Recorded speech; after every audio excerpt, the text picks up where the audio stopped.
Hello friends, जय माँ बगला मुझे से। आज माँ का तीसरा दिन है। कहते हैं ना, प्रथम शैलपुत्री, दूसरी ब्रह्मचारी, तीसरी कुष्मांडा। उसके दिन, आज के दिन कहते हैं ना, माँ 10 महाविद्याओं में माँ ललिता माँ का दिन है, जिसके लिए हम एक छोटा सा मंत्र बताएंगे। बड़ा मंत्र कोई कर नहीं पाता क्योंकि बड़ा मंत्र बड़ा कठिन है। बड़ा मंत्र ऐसा है ही। ओम ऐं श्रीम ह्रीम क ए ह ल ह्रीम ह श क ल ह्रीम श क ल ह्रीम ह्रीम सॉरी फिर से बोल देती हूँ। ओम ऐं श्रीम ह्रीम क ए ह ल ह्रीम ह श क ल ह्रीम श क ल ह्रीम। बहुत डिफिकल्ट है ना ये मंत्र। ये मंत्र बहुत बड़ा है, मैं ही बोलते बोलते बड़बड़ा जाती हूँ। और या इससे सबसे छोटा मंत्र ऐसा है कि ओम ऐं, है ना, ऐं क्लीम सोह सोह क्लीम ऐं, ये वाला मंत्र ऐम करके, ये वाला मंत्र अगर आप पढ़ते हो तो माँ ललिता का बड़ा आशीर्वाद मिलता है। एक अलग सी सुंदरता मिलती है, एक अलग से, क्योंकि माँ ललिता त्रिपुर सुंदरी का रूप है। कामाख्या 10 महाविद्याओं में ललिता माँ का गर्भ गुफा में ही उनकी मूर्ति मतलब कहते हैं ना, उनका गर्भ गुफा में ही उनका आसन है। क्योंकि कामाख्या गर्भ गुफा में आप जाएंगे तो 3 देवी विराजमान है। त्रिपुर सुंदरी माँ ललिता विराजमान है, उसके बाद माँ कमला और माँ राजराजेश्वरी माँ कामाख्या, इनका है वहाँ पे, इसलिए वहाँ का ये पूजा जरूर किया जाता है। तो ये मंत्र आपको बहुत वो करेगा। लेकिन उसके आगे एक और चीज़ बताती हूँ, सबसे बड़ी बात। लेकिन उस कहते हैं आज के दिन जो चीज़ आपको मैं बताने जा रही हूँ, उसको सुनने के लिए पहले थोड़ा सा आपको ये जानना पड़ेगा। क्योंकि हम जिस तरह से नवरात्रि करते हैं, इस नवरात्रि में रावण का नाश हुआ था, राम जी को विजय प्राप्त हुई थी। कहते हैं इसी नवरात्रि में माँ बगलामुखी की आराधना, कहते हैं ना, कांगड़ा जिला में माँ बगलामुखी की आराधना करके राम जी ने रावण की मति भ्रष्ट की थी।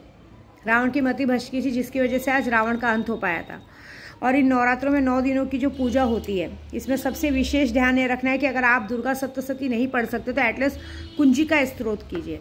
और माँ को 9 दिनों तक 9 दीपों का, मतलब 9 बातियों के दीपक रखिए। उसमें 5 लौंग और 2 इलायची डाल दीजिए, जिससे आपके घर की नेगेटिविटी दूर होगी और आपके घर में माँ लक्ष्मी का आगमन होगा। दूसरी बात, कहते हैं कि बजरंग बली, आज मंगलवार है इसलिए बता रही हूँ कि नवरात्रों में जब रावण का वध हुआ तो हो सके तो जितना हो सके राम जी का रामायण का पाठ जरूर करना चाहिए औरतों को। अगर नहीं कर सकते हैं तो हनुमान जी का स्मरण जरूर करना चाहिए, क्योंकि हनुमान जी एक ऐसे है देवता है जो आज की तारीख में जीवित देवता है। आज की तारीख में अगर हम उन्हें साक्षात्कार किसी भगवान को देख सकते हैं, सारे भगवानों को हमने पिंडी रूप में देखा है या किसी रूप में देखा है, लेकिन एक हनुमान जी ही है जो साक्षात्कार रूप में पूरी दुनिया में जीवित रूप में घूम रहे हैं। अब किसी भी मंदिर में जाइए, किसी भी जगह पे जाइए, बंदरों की वानर सेना हर जगह रहती है। वो उनका स्वरूप है कि वो जीवित रूप में है, और खास करके वो रुद्र अवतार है। वो रुद्र अवतार हैं और कहते हैं ना, राम जी के बहुत प्यारे हैं।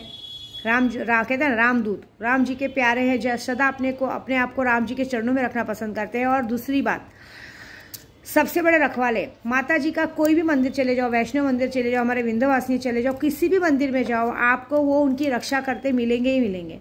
आपको सबसे पहले दरवाजे पे उनका दर्शन होगा ही होगा, बाद में माता रानी का दर्शन होगा, क्योंकि माता रानी ने उन्हें अपना रक्षक बनाया, क्योंकि सबसे लाडले बेटे हैं उनके वो। तो उनका जाप करने से बहुत ही फल मिलता है। हर जगह हमारी मान प्रतिष्ठा बढ़ती है। और अगर हम कहीं किसी कार्य क्षेत्र में हार रहे हैं तो उस हार में हमारी जीत होती। कहते हैं ना, कवन काज जग में सब माही जो नहीं हो, मतलब कहते हैं ना, कौन सा ऐसा काज है जो आपसे नहीं हो सकता। सॉरी, मुझे वो कहते हैं ना, मन में बोलने की आदत है, तो वो मैं उस तरह से नहीं बोल पाती, इसलिए मैं मंत्र बोल के मंत्रों का अपमान नहीं करूँगी।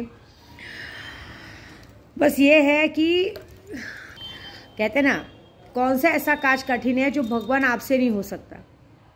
ये बात अगर उनको बोलते हैं ना तो हनुमान जी के दिल पे लग जाती है। हनुमान जी की चौपाई है हनुमान उसमें सुंदरकांड में, जिससे उनको तुरंत बात लगती है और तुरंत फिर उस काम में वो लग जाते हैं। तो इस वक्त कहते हैं ना, नवरात्रों में उनकी बात करना, उनके लिए करना बहुत अच्छे। जैसे हमारे बागेश्वर महाराज भी अपना मंत्र देते हैं, ओम बागेश्वराय वीर वीराय हूँ फट स्वाहा, वो भी मंत्र कर सकते हैं। और एक मंत्र है ओम हनुमंते रुद्र अवताराय सर्व शत्रु विनाशाय सर्व रोग हराय सर्व वशीकरणाय रामदूताय स्वाहा।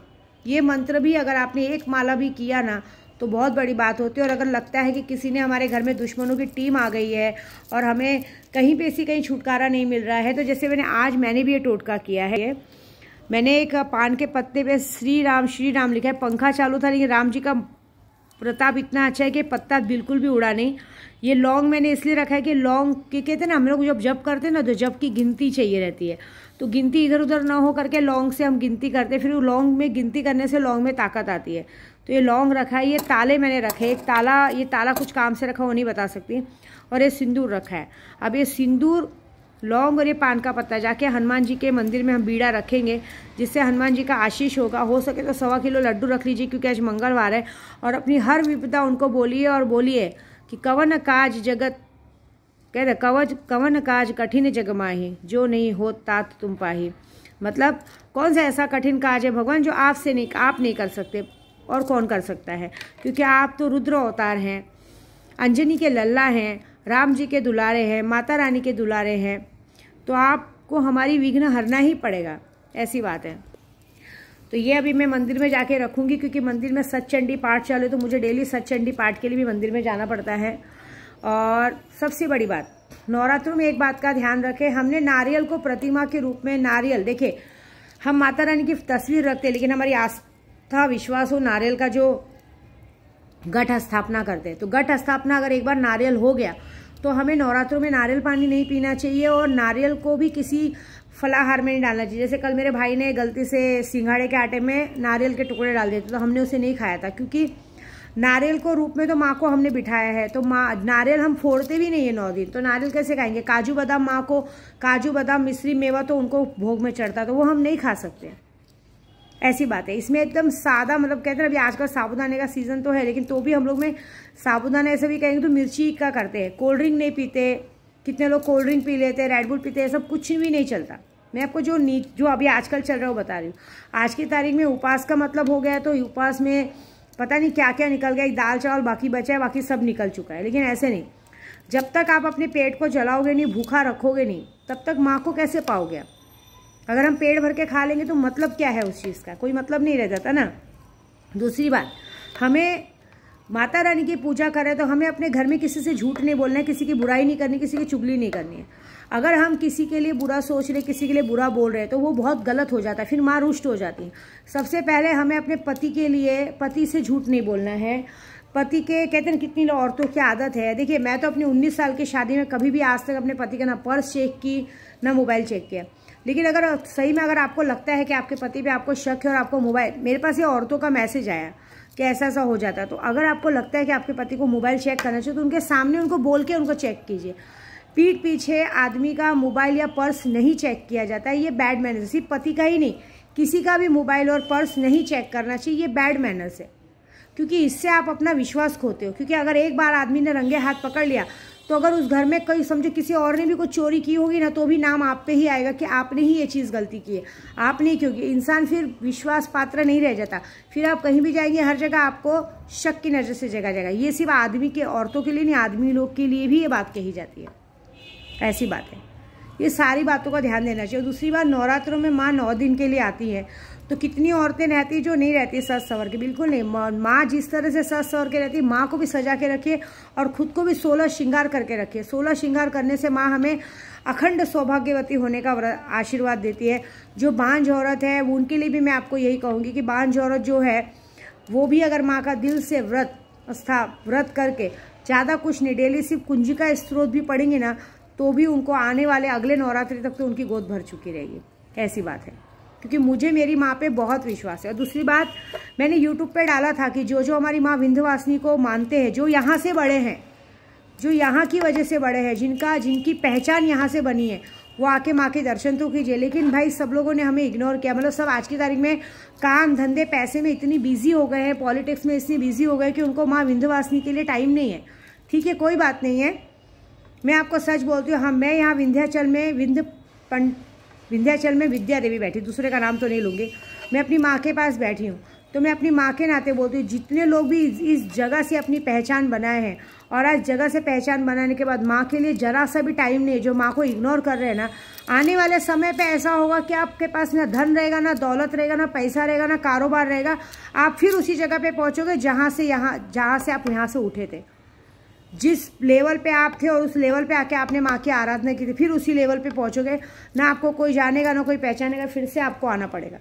ये बात मेरी पक्की बात मान के रखिए, और उसके बाद आप पछताएंगे। और मैंने कहा भी था कि 2024 का इलेक्शन आ रहा है, ये नवरात्रि बहुत स्पेशल है, आपको आके दर्शन करना चाहिए, माँ के दर्शन करके माँ की आराधना करनी चाहिए और उस तरह से कहते हैं ना अपने भविष्य को उज्जवल करना चाहिए। लेकिन नहीं, तो कोई बात नहीं है।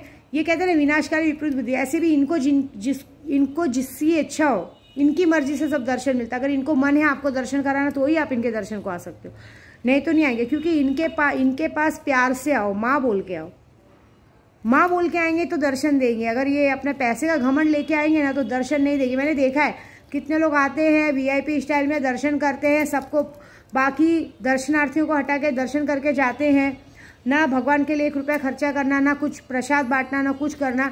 अपने आए अपने पहुंच का जो फ़ायदा उठाते हैं ना, माँ उनकी पहुंच कुछ ही दिनों में ख़त्म कर देती हैं, फिर आगे उनको जानने पहचानने वाला कोई नहीं रहता। इसका सबूत 2024 में सबको दिख जाएगा। बस इतना ही कहूँगी मैं। जय माता दी।